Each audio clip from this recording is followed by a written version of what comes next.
அனைவருக்கும் வணக்கம். இன்னைக்கு ஹிந்து நியூஸ் பேப்பர்ல என்ன இம்பார்ட்டன்ட் நியூஸஸ் இருக்கு அப்படிங்கிறத பார்ப்போம். முதல்ல பார்த்தீங்க அப்படின்னா, நமக்கு நமக்கு ஆர்டிகிள் 143 பயன்படுத்தி நம்மளோட பிரசிடென்ட் வந்து ஒரு பிரசிடென்ஷியல் ரெஃபரன்ஸ வந்து சுப்ரீம் கோர்ட்க்கு வந்து அனுப்பியிருந்தாங்க. எது ரிலேட் பண்ணி பார்த்தீங்க அப்படின்னா, அ ஏப்ரல் 8ல நமக்கு state of Tamil Nadu versus governor of Tamil Nadu அப்படிங்கிற அந்த வழக்குல ஒரு தீர்ப்பு வந்திருக்கும். அந்த தீர்ப்புல என்ன சொல்லியிருப்பாங்க?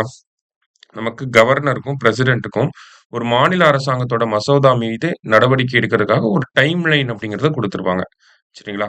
என்ன டைம் லைன் குடுத்திருப்பாங்க? ஒரு கவர்னர் கிட்ட ஒரு பில் வருது அப்படின்னா, அத வித்ஹோல்ட் பண்ணணும்னா அதுக்கு 3 மாசம். சரிங்களா? அதே மாரி அந்த பில்ல ரீகன்சிடரேஷன்க்கு அசெம்பிளிக்கே அனுப்புறாரு அப்படின்னா, வித்ஹோல்ட் பண்ணணும்னா அதுக்கு 1 மாசம். ரீகன்சிடரேஷன் அப்படின்னா 3 மாசம். பிரசிடென்ட்க்கு அனுப்பி வைக்கிறார் அப்படின்னா 3 மாசம். அடுத்தது ஒரு பில் அசெம்பிளிக்கு அனுப்புறாரு. மறுபடியும் அந்த பில் அசெம்பிளில பாஸ் பண்ணி திருப்பி கவர்னர் கைக்கு வரப்ப, அந்த பில்லுக்கு கட்டாயம் அவரு ஒப்புதல் தெரிவிக்கணும். அது மட்டும் இல்லாம பிரசிடென்ட்க்கு போறப்ப, பிரசிடென்ட் வந்து என்ன பண்ணணும்னா, அந்த பில்லுக்கு மேல அசென்ட் குடுக்குறாரா, வித்ஹோல்ட் பண்றாங்களா அப்படிங்கிறத 3 மாசத்துக்குள்ள சொல்லணும். இந்த மாரி ஒரு செட் ஆஃப் டைம் லைன் அப்படிங்கிறத குடுத்திருந்தாங்க. அது மட்டும் இல்லாம, தமிழ்நாடு அரசாங்கம் ஒரு 10 மசோதாக்கள பாஸ் பண்ணி கவர்னருக்கு அனுப்பியிருப்பாங்க. கவர்னர் அந்த பில் மேல எந்த ஒரு நடவடிக்கையுமே எடுக்காம இருந்திருப்பாரு. அதுக்கு உச்சநீதிமன்றம் ஆர்டிகிள் 142 பயன்படுத்தி என்ன பண்ணியிருப்பாங்கன்னா, ஒப்புதல் வழங்கப்பட்டிருக்கும். சரிங்களா? இப்ப இந்த விஷயத்த இதுல இத ரிலேட் பண்ணி ஒரு 14 கேள்விகள உச்சநீதிமன்றத்துக்கு பிரசிடென்ஷியல் ரெஃபரன்ஸா ஆர்டிகிள் 143 பயன்படுத்தி நம்ம பிரசிடென்ட் வந்து அனுப்பியிருக்காங்க. அந்த ஒரு மூவ வந்து இந்த இடத்துல இந்த ஆர்டிகிள கிரிட்டிசைஸ் பண்ணியிருக்காங்க. யூனியன் கவர்ன்மெண்ட் நெனச்சிருந்தாங்க அப்டின்னா, யா உச்சநீதிமன்றம் தீர்ப்புல சொன்ன மாதிரியே ஒரு கான்ஸ்டிடியூஷனல் அமெண்ட்மென்ட்ட கொண்டு வந்து ஒரு டைம் லைன வந்து கவர்னருக்கும், பிரசிடென்ட்க்கும் குடுத்திருக்கலாம். பட் ஸ்டில் அந்த மாதிரி பண்ணாம, ஆல்ரெடி செட்டில் ஆன ஒரு டிஸ்பியூட்ட ஆல்ரெடி தீர்த்து வைக்கப்பட்ட ஒரு பிரச்சனைய மறுபடியும் இவங்க எடுத்து பேசுறாங்க. அப்படிங்கிறத இங்க குடுத்திருக்காங்க. அதே மாதிரி பார்த்தீங்க அப்படின்னா, கான்ஸ்டிடியூஷனல் எக்ஸ்பர்ட்ஸ்லாம் என்ன சொல்றாங்க அப்படின்னா, இந்த கேள்விகள் 14 கேள்விகள் உச்சநீதிமன்றத்துக்கு குடியரசுத் தலைவர் வந்து கேட்டிருக்காங்க. இந்த கேள்விகளுக்கு உச்சநீதிமன்றம் எப்படியும் ஒரு ஒப்பீனியன் வழங்கலாம். சரிங்களா? இன்கேஸ் ஏதாவது ஒரு ஒப்பீனியன் வழங்குனாலுமே, அது வந்து கோர்ட்டோட ஜட்ஜ்மென்ட்ட எந்த வகையிலயும் பாதிக்காது அப்படிங்கிறத குடுத்திருக்காங்க. ஓகேங்களா? "An opinion given by the court does not override the court's judgment" அப்படிங்கிறது அதுதான். ஓகேங்களா? இப்போ ஒரு 14 கேள்வி கேட்டிருக்காங்க. ஜட்ஜ்மென்ட்ல இல்லாத மாதிரி ஜட்ஜ்மென்ட்ல ஒரு விஷயம் சொல்லியிருப்பாங்க. இந்த ஒப்பீனியன்ல இவங்க வேற ஒரு விஷயத்த கூட அவங்க சொல்லலாம். இருந்தாலுமே அந்த ஒப்பீனியனுக்கும் இந்த ஜட்ஜ்மென்ட்க்கும் சம்மந்தம் கிடையாது. அந்த ஒப்பீனியன் குடுத்தனால இந்த ஜட்ஜ்மென்ட் மேல ஏதாவது ஒரு பாதிப்பு ஏற்படுமா அப்படின்னு கேட்டா, கிடையாது அப்படிங்கிறத சொல்லியிருக்காங்க. சரிங்களா? அதே மாரி நேத்து தினமணி பேப்பர்ல பார்த்தீங்கன்னா, இந்த ஒப்பீனியன்ஸ்க்கு உச்சநீதிமன்றம் பதில் அளிக்காம அப்படியே விடலாம். அந்த 14 கேள்விகளுக்கும் ரிப்ளை பண்ணாம கூட விடலாம் அப்படிங்கிறதையும் குடுத்திருந்தாங்க. மோர் ஆர் லெஸ் பார்த்தீங்கன்னா, ஒரு செட்டில்டு டிஸ்பியூட் அத மறுபடியும் ஒரு ஒரு பிரச்சனையா உருவாக்க நினைக்கிறாங்க அப்படிங்கிறது தான் இந்த ஆர்டிகிள்ல நமக்கு சொல்ல வராங்க. அதுல இந்த பாயிண்ட்ட நம்ம தெரிஞ்சுக்கணும். சரிங்களா? ரைட். அடுத்ததா பார்த்தீங்கன்னா, "the ingredient to turn around nutrition outcomes" அப்படின்னு சொல்லி குடுத்திருக்காங்க. சரியா? இந்தியாவ பொறுத்தவரைக்கும் பார்த்தீங்கன்னா, நம்ப ஃபுட் கிரெயின்ஸ் குடுக்கறது ஃப்ரீயா ஃபுட் கிரெயின்ஸ் குடுக்கறது அப்படிங்கிறது இந்தியாவோட ஒரு ஒரு ஃபிளாக்ஷிப் ஸ்கீம் அப்படின்னு சொல்லலாம். முன்னோடி திட்டமாக கூட இருக்கு. ஓகேங்களா? ரேஷன் கடைகள் மூலியமா நம்ம உணவுகள வழங்குறோம். அங்கன்வாடிகள் மூலியமா உணவுகள வழங்குறோம். பள்ளிகள்ல பார்த்தீங்கன்னா, மதிய உணவு, காலை உணவு அப்படின்னு சொல்லி மக்களுக்கு உணவுகள வழங்குறோம். அந்த உணவுகளா வழங்காம, அந்த உணவோட சேர்த்து நம்ம நியூட்ரிஷன குடுக்குறோம். அதுதான் வந்து அதோட அப்ஜெக்டிவ். நியூட்ரிஷன வந்து என்ரிச் பண்ணணும். குழந்தைகளுக்கும் சரி, தாய்மார்களுக்கும் சரி, பிரெக்னன்ட் லேடீஸ்க்கும் சரி, எல்லாருக்குமே நியூட்ரிஷன அதிகப்படுத்தி குடுக்கணும் அப்படிங்கிறது தான் நம்மளோட அப்ஜெக்டிவா இருக்கு. இருந்தாலுமே பார்த்தீங்கன்னா, அந்த அப்ஜெக்டிவ நம்ம சரியான முறையில அச்சீவ் பண்ணியிருக்கோமா அப்படின்னு பார்த்தா, அந்த இடத்துல தான் நமக்கு ஸ்ட்ரக்சரல் ஃபெயிலியர்ஸ் அப்படிங்கிறது இருக்கு.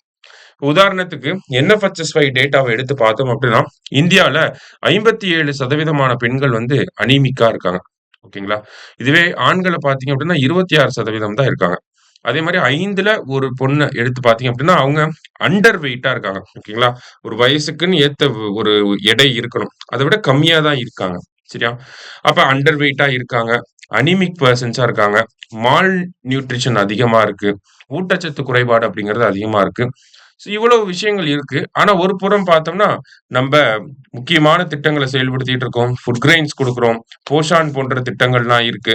இந்த மாதிரி ஒரு சைடு அரசாங்கம் திட்டங்கள கொண்டு வந்துட்டே இருந்தாலும், இந்த சைடு அந்த ஹெல்த் அவுட்கம்ஸ் அப்படிங்கிறது இன்கிரீஸ் ஆன மாரி தெரியல. அப்ப என்ன பிரச்சனை இருக்கு?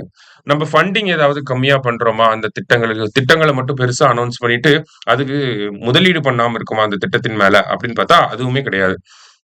உதாரணத்துக்கு இங்க 2022, 23 டேட்டாவ குடுத்திருக்காங்க. கிட்டத்தட்ட 24,000 கோடி வந்து பார்த்தீங்கன்னா, போஷான் திட்டத்துக்கும், சாக்ஷம் அங்கன்வாடி அப்படிங்கிற அந்த திட்டத்துக்காக மட்டுமே ஒதுக்கீடு செய்யப்பட்டிருக்கு. அப்படிங்கிறப்ப அரசாங்கம் இன்வெஸ்ட்மென்ட் முதலீடுகள நல்லா தான் பண்றாங்க. ஆனா ஏதோ ஒரு இடத்துல ஒரு ஒரு டிஃபிகல்டி இருக்கு. ஒரு டிராபேக் இருக்கு. அதனால அதனுடைய பயன் அப்படிங்கிறது பெண்கள் மத்தியில அதிகமா போய் சேர மாட்டேங்குது. அப்ப இந்த இடத்துல என்ன சொல்ல வராங்க அப்படின்னு பார்த்தீங்கன்னா, விமன் மால் நியூட்ரிஷனா இருக்கிறது, ஊட்டச்சத்து குறைபாடோட இருக்கிறதுக்கு, அ அரசாங்கம் இன்வெஸ்ட்மென்ட் பண்ணாதது அப்படிங்கிறது ஒரு சிறிய பார்ட் தான். அதையும் தாண்டி கல்ச்சுரலி பார்த்தீங்கன்னா, கல்ச்சுரல் ஃபேக்டர்ஸ் தான் அதிகமா இருக்கு அப்படிங்கிறத சொல்றாங்க. என்ன கல்ச்சுரல் ஃபேக்டர்ஸா இருக்கு? இப்போ உதாரணத்துக்கு நம்ம வீட்லயே இருக்கோம். சாப்பாடு கம்மியா தான் இருக்கு அப்படிங்கிறப்ப, நம்ப எல்லாரும் ஃபர்ஸ்ட்டு சாப்பிட்டு முடிச்சதுக்கப்புறம் மீதி இருக்கிறத நம்ம வீட்ல இருக்கக்கூடிய அம்மா சாப்பிடுவாங்க. ஓகேங்களா? அப்ப ஃபுட் சோர்ஸ் கம்மியா இருக்கப்ப, இருக்கிறதிலே கம்மியான சாப்பாடு யார் தான் சாப்பிடுறாங்க? வீட்ல இருக்கக்கூடிய பெண்கள் தான் சாப்பிடுறாங்க. அதே மாரி ஃபினான்ஷியலி டிபெண்டன்ட்டா இருக்கக்கூடிய பெண்கள். ஓகேங்களா? எக்கனாமிக் டிபெண்டன்ட்டா இருக்கக்கூடிய பெண்கள்.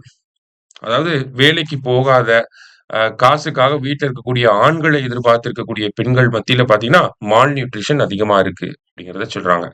இதுக்கு அப்படியே ஆப்போசிட்டா பார்த்தீங்க அப்படின்னா, விமன் எம்பவர்மென்ட் அப்படிங்கிறது விமன் எம்பவர்மென்ட் அப்படிங்கிறது அவங்களுக்கு எக்கனாமிக் இண்டிபெண்டன்ஸ வந்து குடுக்கும். அப்படி எக்கனாமிக் இண்டிபெண்டன்ஸ் இருக்கப்ப, அந்த பெண்கள் அவங்களோட செலவுகள்ல நியூட்ரிஷன் சார்ந்த டயட்ட எடுத்துக்கிறதுக்காகவும் செலவு பண்ணுவாங்க அப்படிங்கிறத குடுத்திருக்காங்க. சரியா? அப்ப நமக்கு என்ன ஒரு பிரச்சனை இருக்கு அப்படிங்கிறத இதுல ஒரு அவுட்லைனா குடுக்குறாங்க. ஓகேங்களா? சோ அரசாங்கம் திட்டங்களுக்கு நெறைய செலவு பண்ணி நெறைய அவேர்னஸ் கிரியேட் பண்றாங்க. ஆனா அவேர்னஸ் கிரியேட் பண்ணா மட்டும் எம்ப்டி ஸ்டொமக்க ஃபில் பண்ணிற முடியாது அப்படிங்கிறத இங்க சொல்ல வராங்க.